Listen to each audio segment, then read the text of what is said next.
Ernstein.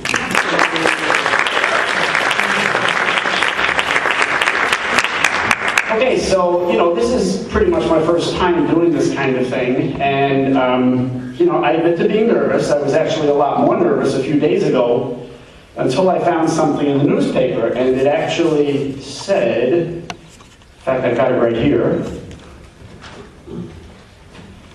You'll have to trust me because you can't see the whole thing from there, but it says, enhanced male performance. So, I did. About 45 minutes ago, I followed the directions. I took one of those little blue pills. I had no idea how the rest of this part of the night is going to work out, but if I hurry home, I think the rest of it should work out okay. Before I forget, this is really important, just like real comics do, at the end of the show, if you meet me in the lobby, I'll be signing my newly released book. Okay, I have a book. Even though I'm new at this, I have a book, and the title of my book is how a Jewish elementary school principal got himself into really big trouble with his mouth after he retired. And actually, it does say that right here, so if you think I just made that up as I went along, no, I didn't. But also with the book will be the CD by the same title, okay, because this is what real comedians do. And also, from what I've been told, in fact, the guys back here told me, real comedians, if you slip me a note, I'll be happy to maybe have a quickie with you before we all go home. That's what they told me. So, Julie told me this was the first time I was doing this, and I've had some pretty big and interesting firsts in my life in the recent years.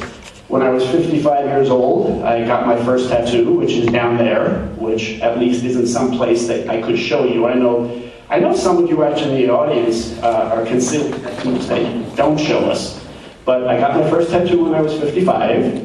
I took my first 60-mile bike ride I took my first 150-mile bike ride when I was 60 years old. And just last week, after almost 30 years of marriage, Mrs. Principal Frank and I consummated our marriage.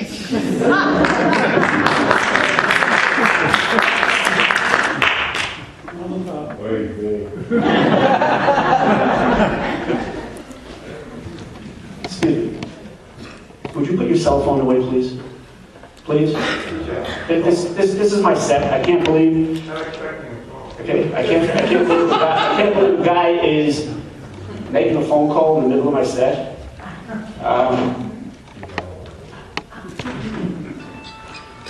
I forgot what I was saying. Oh, that's right. I said, excuse me a second.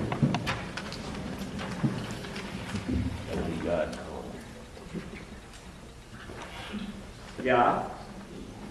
I'm sorry. Okay. All right. Okay, later. Thank you.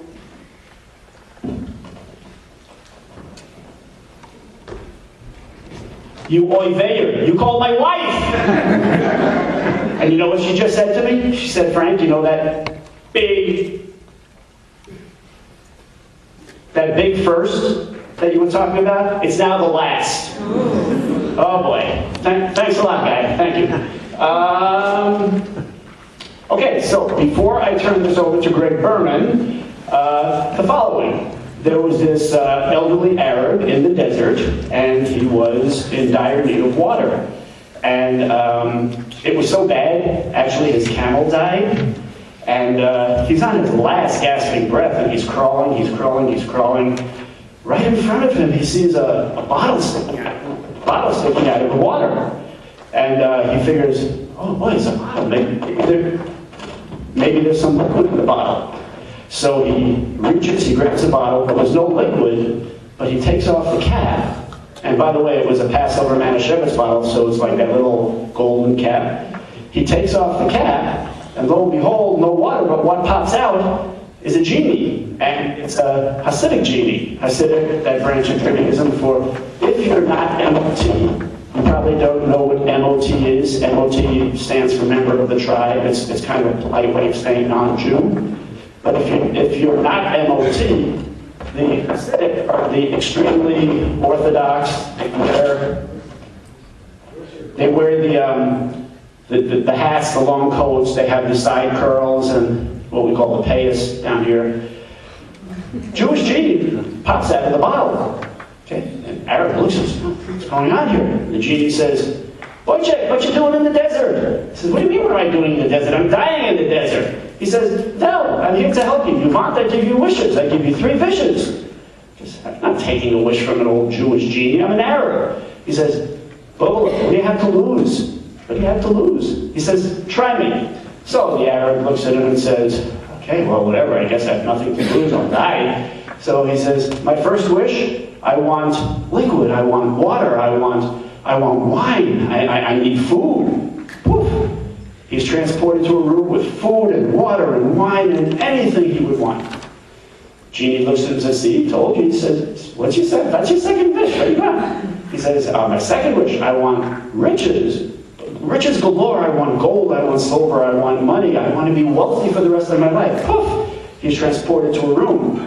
Okay? More riches than anybody can possibly imagine. Genie looks at him and says, "Okay, third wish, last one, what do you want?" He said, I want, no matter where I am in the world, I want beautiful and gorgeous women to want me and need me." Genie says, "Okay." Poof. He's turned into a tampon. The moral of the story, before I introduce Greg Berman, is if you're an old Arab in the desert doing business with a Jewish genie, there are going to be strings attached. Hey, Greg Berman, I've got to get to the page, sir. Greg Berman is a 2-time semifinalist in the Twin Cities Funniest Person contest.